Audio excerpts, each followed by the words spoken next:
Bem, estamos aqui no vídeo número 11, prometo fazer vídeos bem rapidinhos, sobre o TCC, que é monografia ou artigo. Já falei no vídeo anterior sobre plágio, em vários vídeos sobre plágio, porque plágio é uma coisa que incomoda muito, né? Sobre o resumo, só queria acrescentar uma coisinha. Todo trabalho, seja ele um artigo ou monografia, vai ter um resumo no início, como eu já disse. O resumo é para situar o possível leitor em relação ao tema, porque ler o título é uma coisa. Às vezes você lê um título e te chama atenção, mas não era, quando você vai ler o trabalho, realmente não era aquilo que você estava pensando que ia ser desenvolvido. É para isso que serve o resumo, para situar o leitor antes de ele fazer a leitura. Então, o leitor vai saber do que se trata o trabalho lendo o resumo. Agora, o resumo ele vai sempre no início do trabalho, isso na hora de publicar. Acontece que a gente só faz o resumo quando terminou o trabalho, porque não tem como você resumir uma coisa que ainda não existe. Às vezes os alunos vêm me mostrar resumos. Me ajuda a fazer aqui o resumo, professora, na língua estrangeira, né, a corrigir. E aí eu digo, mas você já terminou o trabalho? Não, ainda não. Mas então como é que você resume uma coisa que não existe? Você só resume depois que o trabalho estiver terminado, por favor. Agora, neste vídeo, eu quero explicar para vocês sobre o desenvolvimento do tema em geral, seja ele no artigo ou na monografia. Então, eu peguei aqui três títulos, três supostos títulos, né? O primeiro título seria assim: assédio moral e o profissional de secretariado executivo. Assédio moral e o profissional de secretariado executivo, tá? É um tema bastante interessante, sobre o qual já se escreveu.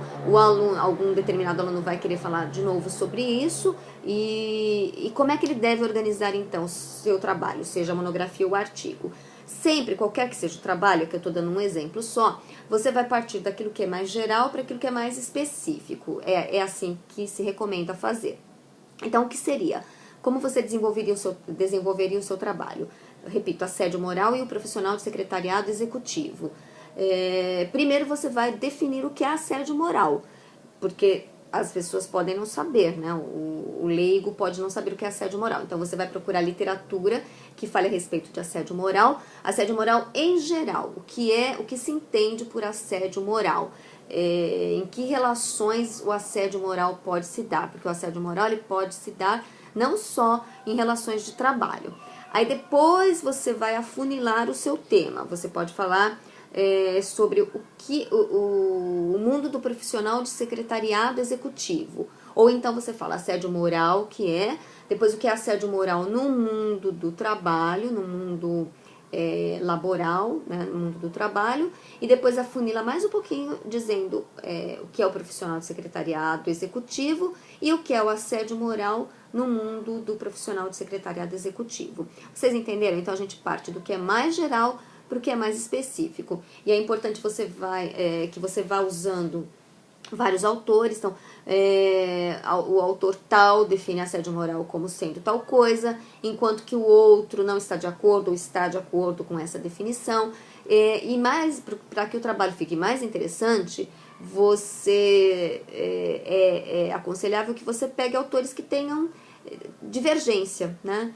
Porque enfim, para você mostrar o contraponto, né? Olha, tal autor define assédio moral como tal coisa, mas tal outro não está de acordo com essa definição e fala de outra perspectiva, porque isso enriquece o seu trabalho, né? Bom, mudando para outro tema, vou dar um exemplo de outro tema: inteligência emocional e liderança. É um tema que eu peguei uma monografia a respeito, inteligência emocional e liderança. Bom, isso é um tema muito amplo, então como é que você vai... primeiro você tem que definir melhor isso. Você teria que escrever inteligência emocional e liderança no mundo do secretariado executivo, inteligência emocional e liderança no mundo de um professor, ou inteligência, no mundo é um título provisório, né? Essa é uma ideia, porque o título de um artigo, de uma monografia, de uma dissertação, ele é pré-definido, né? Você dá um título provisório e depois, conforme você vai você vai desenvolvendo o seu trabalho até chegar ao fim dele, aí sim que você vai achar um título definitivo. Então, o título também pode mudar. Lógico que não pode mudar de água para vinho, né? Não vai mudar por exemplo, gestão do tempo para assédio moral, que não tem nada a ver uma coisa com a outra, em princípio. O que eu digo é assim, que você vai adequar melhor o título do seu trabalho conforme você for desenvolvendo esse trabalho. Então, quando eu falei inteligência emocional e liderança, no mundo, no trabalho do professor, por exemplo. Aí você vai falar o que é inteligência emocional, você vai listar alguns autores que definem, que explicam o que é inteligência emocional. Depois você vai falar do que é liderança. E aí, numa terceira etapa, você junta essas duas coisas. O que é inteligência emocional aplicada à liderança. E especificamente para um profissional do ensino, ou para um profissional do secretariado. Vocês entenderam? Então, eu parto daquilo que é mais amplo e vou afunilando para o que é mais específico. Um último exemplo é gestão do tempo no planejamento de um profissional de secretariado, ou gestão do tempo no planejamento de um profissional do ensino. A mesma coisa. Primeiro eu vou falar do que é gestão do tempo, o que se entende por gestão do tempo, falando de autores, de vários autores. Depois eu pego alguns outros autores que falem do planejamento do trabalho de um professor ou do planejamento do trabalho de um profissional de secretariado, depende do que é que eu estou falando, né? E depois eu junto essas duas coisas, a gestão do tempo dentro do planejamento de um profissional do ensino ou de um profissional do secretariado. Perceberam? Então eu marquei aqui basicamente 3 etapas, do mais geral para aquilo que é o mais específico, ou dos 2 gerais, e junto esses 2 gerais formando uma coisa específica. Isso é assim como eu aconselho que vocês devam desenvolver o seu trabalho, tá? Escrever não é fácil quando não temos a prática da escrita, mas escrever é menos fácil ainda quando você não tem um planejamento daquilo que vai escrever. Então, faça esse planejamento do que você vai colocando subtítulos, né? Um título grande e subtítulos, e aí você vai desenvolvendo esses capítulos de acordo com esses subtítulos, porque o trabalho assim vai caminhando.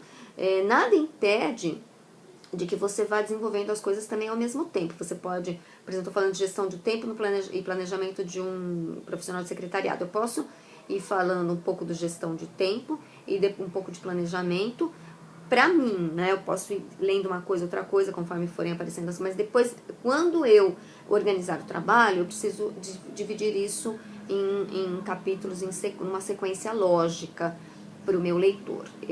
Por mais que eu vá desenvolvendo o trabalho de forma concomitante, que eu vá desenvolvendo os capítulos de forma concomitante é ao mesmo tempo que, na hora em que eu vou organizar isso para o meu leitor, eu preciso, como eu já disse, organizar, porque não dá para você falar tudo ao mesmo tempo. É isso. Qualquer dúvida que vocês tenham, por favor, escrevam. Se gostaram do vídeo, curtam. São vídeos assim rápidos mesmo, como pequenos conselhos para que você se saia bem. Até o próximo.